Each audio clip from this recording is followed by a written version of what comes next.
오늘의 헤드라인입니다. 중국을 뒤덮은 최악의 스모그가 우리나라로 유입될 전망입니다. 대기 중 오염물질이 쌓인 상태에서 스모그가 더해지며 미세먼지 농도는 더 짙어질 것으로 보입니다. 올해 인플루엔자 유행주의보가 지난해보다 2주 빨리 내려졌습니다. 보건당국은 감염 확산을 막기 위해 지금이라도 예방접종을 하고 개인 위생관리를 철저히 해달라고 당부했습니다. 취미로 즐기던 드론이 이제는 다양한 산업 분야에서 활약하고 있습니다. 농사일부터 영상 제작에 이르기까지 최신 기술을 하나로 모은 국내외 드론을 만나봅니다.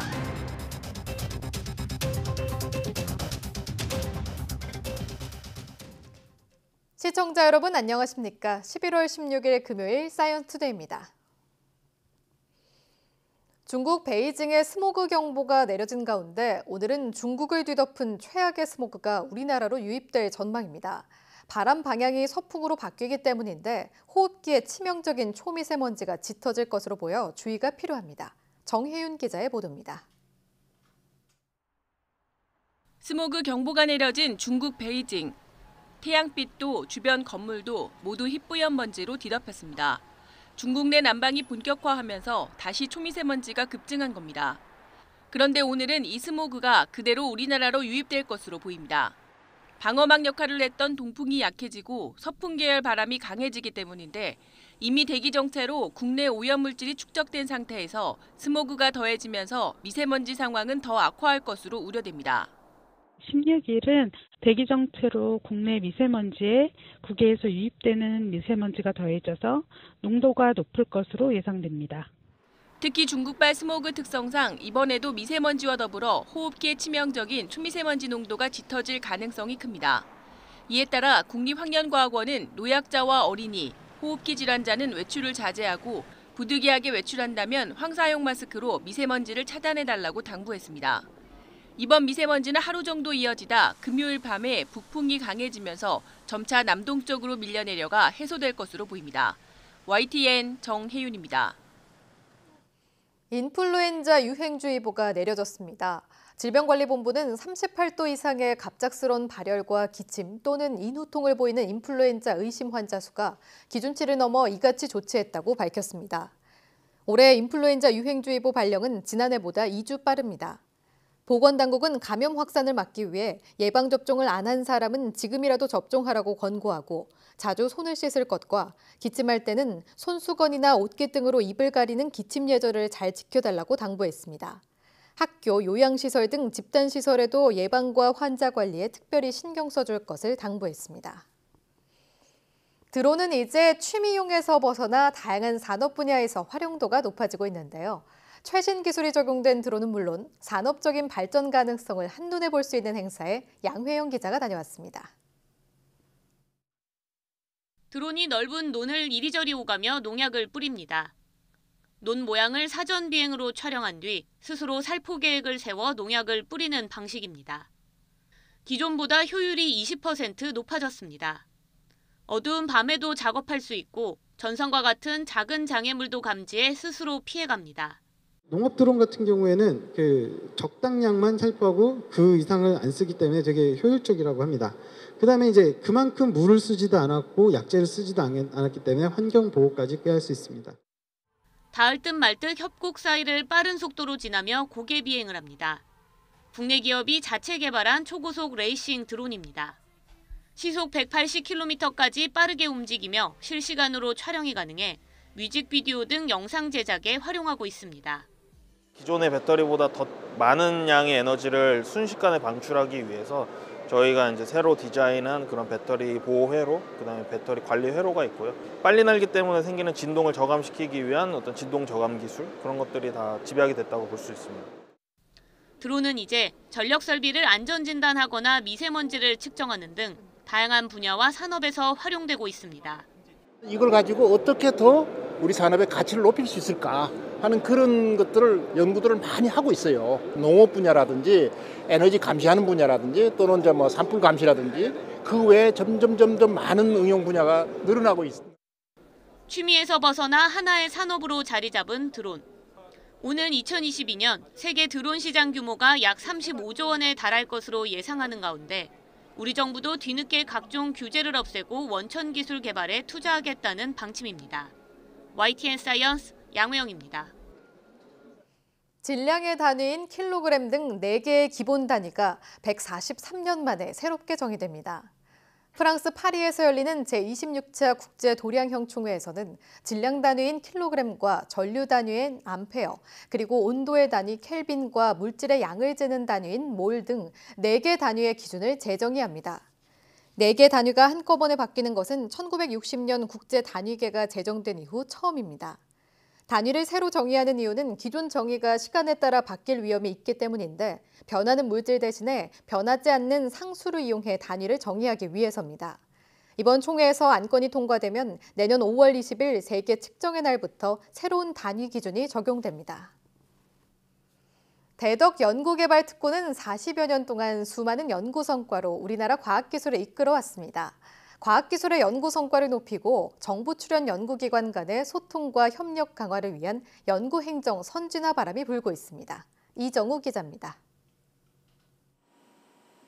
감사는 과학기술 종사자들에게도 큰 부담입니다. 자체 감사를 시작으로 상부기관의 감사를 수시로 받기 때문입니다. 감사의 번거로움을 줄이고 감사 업무의 전문성과 투명성을 확보하기 위한 감사제도 선진화가 주목받고 있습니다. 국가과학기술연구회가 산하 25개 정부 출연 연구기관에 대한 통합 감사를 하고 인력풀 등을 구성해 감사를 이뤄내야 하는 게 골자입니다. 기관장이 일상감사나 복무감사, 반부패 청렴 업무를 하시고요. 그 다음에 1년에 한 번씩 주기적으로 일어나는 일반감사와 특정 감사 부분에 대해서는 연구회에서 통합해가지고 하는 그런 체계로 되어 있습니다. 예방감사 중심으로 패러다임을 바꾸고 협동감사인 도입과 감사정보 공유 등을 통해 감사의 투명성과 효율성을 높여나가게 됩니다. 과학기술의 발전과 성장을 위해서는 연구와 행정의 조화를 통해 연구의 몰입도를 높여나가야 한다는 것입니다. 연구비 전자증빙 시스템 구축을 비롯해 자동육아휴직제, 과학문화 프로그램 통합관리, 구매 업무 등 연구행정 선진화를 위한 다양한 사업이 추진되고 있습니다.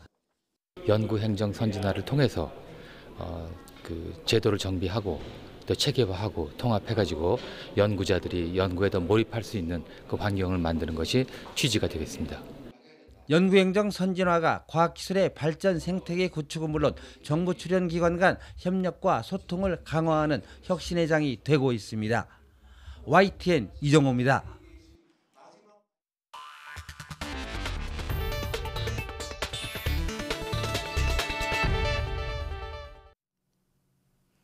경남 진주에서 길이 1cm짜리 세계에서 가장 작은 초소형 공룡 발자국이 발견됐습니다. 경남 진주교육대 부설 한국지질유산연구소는 미국과 중국, 스페인 등 국제 공동연구진과 함께 진주 혁신도시 내 지층에서 세계에서 가장 작은 랩터 공룡 발자국 화석을 발견했다고 밝혔습니다. 이 발자국 화석은 1억 1천만 년 전 중생대 백악기 진주층에서 발견됐으며 길이가 불과 1cm로 지금까지 알려진 전 세계 랩터 공룡 발자국 중에서 가장 작으며 몸집은 참새 크기 정도로 추정됩니다. 연구진은 길이가 1cm인 소형 공룡 발자국은 보존되기도 어렵고 발견하기도 매우 어렵다면서 공룡은 크다는 상식을 깬 것은 물론 이렇게 작은 화석을 우리가 찾아내 보유한 점이 의미 있다고 설명했습니다. 이 발자국에는 희귀한 공룡 발자국이란 의미를 담아 드로마에오사우리 포미페스 라로스라고 이름 붙였습니다. 임진왜란 당시 조선의 비밀병기인 비격진천뢰는 왜군들이 가장 무서워하는 무기였다고 합니다. 우리나라 최초의 시한폭탄이기도 한 비격진천뢰가 전북 고창에서 무더기로 발견됐습니다. 백종규 기자의 보도입니다. 하늘을 진동하는 소리를 내며 터진다는 비격진천뢰. 임진왜란 당시 왜군이 가장 무서워했던 조선의 비밀병기입니다. 포탄이 굴러가다가 적진 한가운데에서 강한 폭발을 일으켜 귀신폭탄이라고 부르기도 했습니다. 이 비격진천뢰가 전북 고창에서 무더기로 나왔습니다. 지금까지 발견된 비격진천뢰는 모두 6점에 불과한데 이곳 고창 무장읍성에서 상태가 양호한 비격진천뢰 11점이 한꺼번에 발견됐습니다. 훈련청과 무기고 등이 있던 군사시설 안에서 포를 쏘는 포대 등도 함께 모습을 드러냈습니다. 비격진 전뢰는 지름이 20cm가량으로 겉은 무쇠로 돼 있었고 CT 촬영을 해본 결과 쉽게 터질 수 있도록 일부러 공기 구멍을 만든 흔적들이 발견됐습니다. 내부에는 화약과 쇳조각, 발화장치 등이 있어 사용하지 않은 것으로 추정됩니다. 이전에 발견된 것들은 대부분 속이 비어있는 상태였습니다. 실물로 남아있는 건 별로 없었는데 여기에서 실물로 지금 남아있었고요.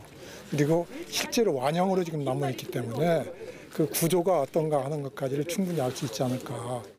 제작 시기를 명확하게 알 수 없지만 조선 후기 기와와 백자 위에서 발견된 점으로 볼 때 1894년 동학농민운동 당시 관군이 도망가면서 묻은 것으로 추정됩니다.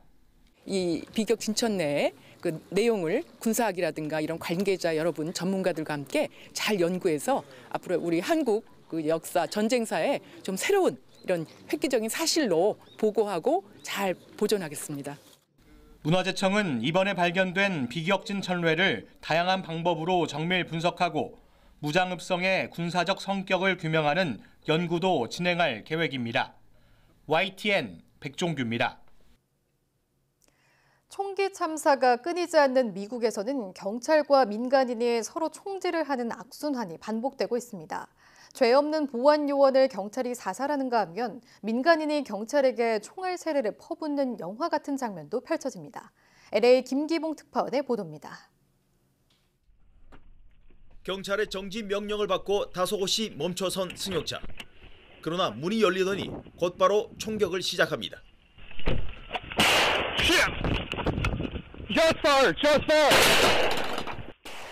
길을 지나려던 다른 차량은 혼비백산, 후진으로 달아납니다.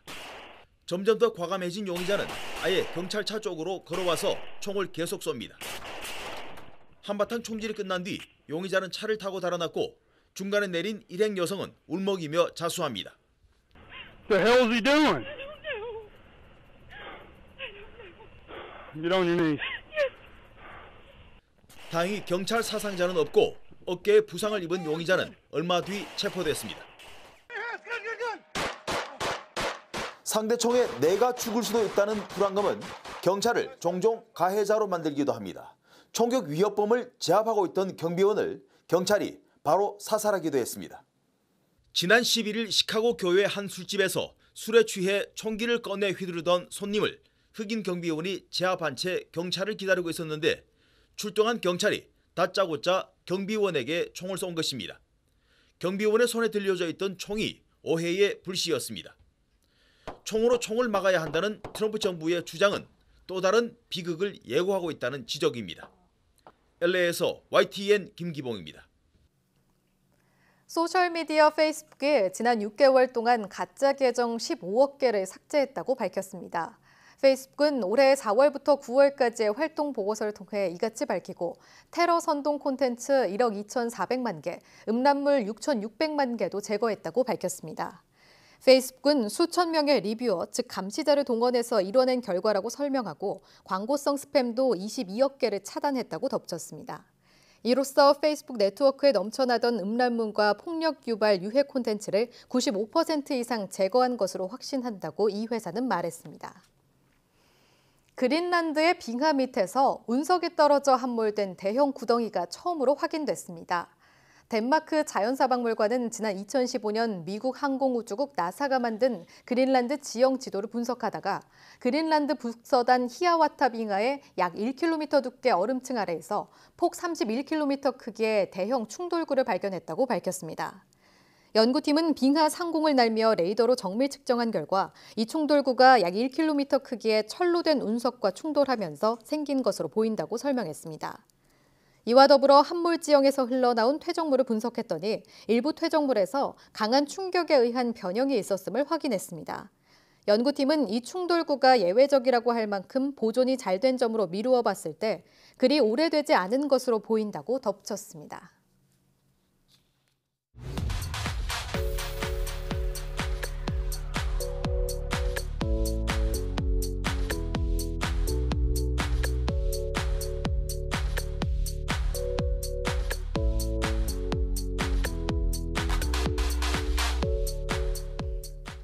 지구에서 가장 가까운 천체였지만 미지의 세계였던 달. 그 신비로운 달에 첫 발을 내디딘 사람은 닐 암스트롱인데요. 인류가 최초로 달 탐사에 성공할 수 있었던 이유는 무엇이었을까요? 오늘 오후 4시 사이언스 투데이에서는 인류가 달에 갈 수 있었던 이유에 대해 알아보겠습니다.